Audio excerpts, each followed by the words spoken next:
I should have known better that I wouldn't be able to escape, especially when my ex-husband, Elias Hart, was watching my every move like a hawk.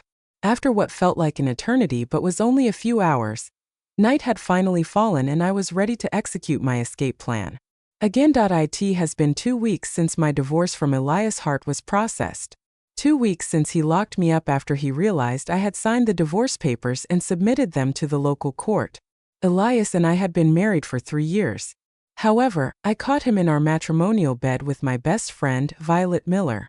Instead of being sorry, all Elias said was, "She's pregnant. I can't abandon her.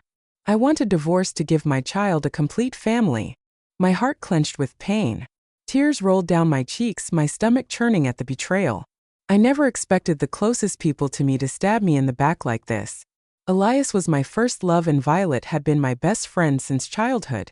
Yet they betrayed me like it was nothing. To say I was heartbroken would be an understatement. I was devastated.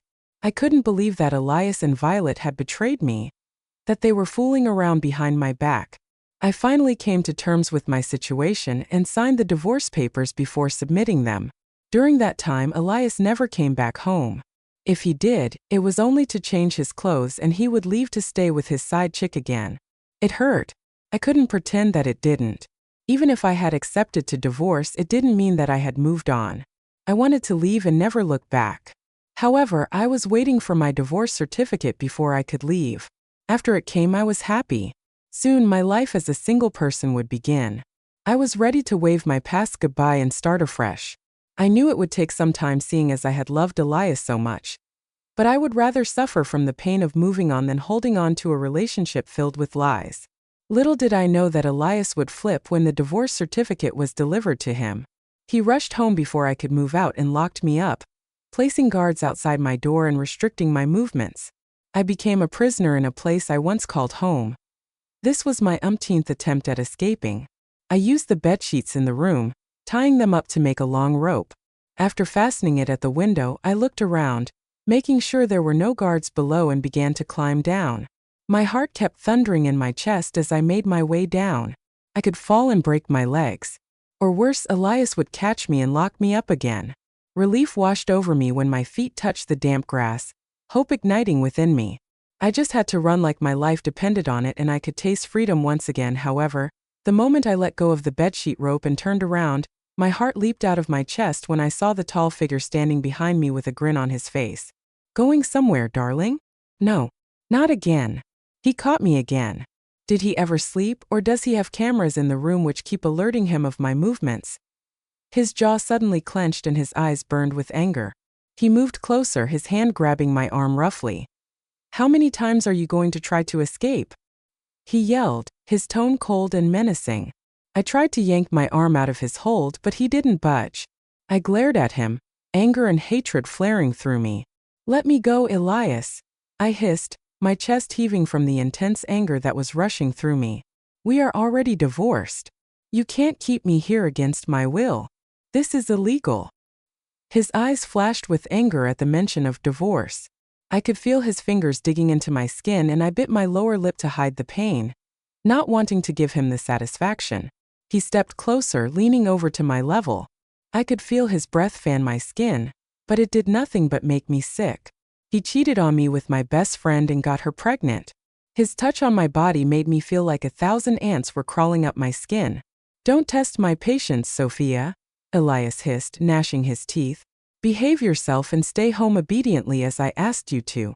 I'll never allow you to escape. Ever." So many emotions rushed through me at that point. Irritation, anger, desperation and frustration. I looked into his eyes, unable to contain my anger any longer. "What the hell do you want from me? Didn't you take it all? My inheritance, my best friend. You took it all. I signed the divorce agreement as you asked me to. Why don't you just let me go?" Elias didn't respond to my words. He simply sneered, looking me over like I was a prized trophy he couldn't let go of. "You're mine, Sophia," he said, chuckling darkly, and the sound sent an eerie chill down my spine. "A divorce certificate is just a paper. You're still mine and I will never let you go, ever." My stomach churned at the possessiveness laced in his words. Before I could tell what was happening, Elias dragged me towards the entrance of the villa. When we entered the house, he threw me over his shoulder like a sack of potatoes while I pummeled his back and struggled in his hold. "Let me go, you bastard. You can't keep me locked up forever. It's over between us." I yelled at the top of my lungs as if that would make his minions come in to save me. They all watched as he locked me up and treated me like his prisoner. "Watch me," Elias replied coldly. He took me into the room and threw me on the bed, my heart dropping to my stomach when he began to remove his belt. "I won't allow you to leave me, Sophia. Not now. Not ever." My stomach churned when he got on the bed, grabbing my leg to pull me to his side. "God, no. I can't let him touch me." I looked around, searching for an object I could use to slam his head with. Unfortunately, Elias had gotten rid of everything dangerous in the guest room. I was about to scream at him when his phone rang and I let out a sigh of relief. Elias cursed under his breath and pulled out his phone before answering it. The volume was high, so I could hear what the other person was saying on the phone. "Eli, my stomach hurts. I think there's something wrong with the baby. Can you come over?" Violet's sickening, sweet voice echoed through the phone speaker, and a pang of pain shot through my heart that Violet's betrayal hurt the most. She was like a sister to me. A flicker of concern flashed through Elias's eyes. He swiftly got up from the bed and replied, "I'll be there soon." As soon as he cut the call, he buckled his belt and smoothened his shirt, his cold eyes falling on me. "Don't try to run away again or you'll regret it," is all he said before turning around and walking out of the room.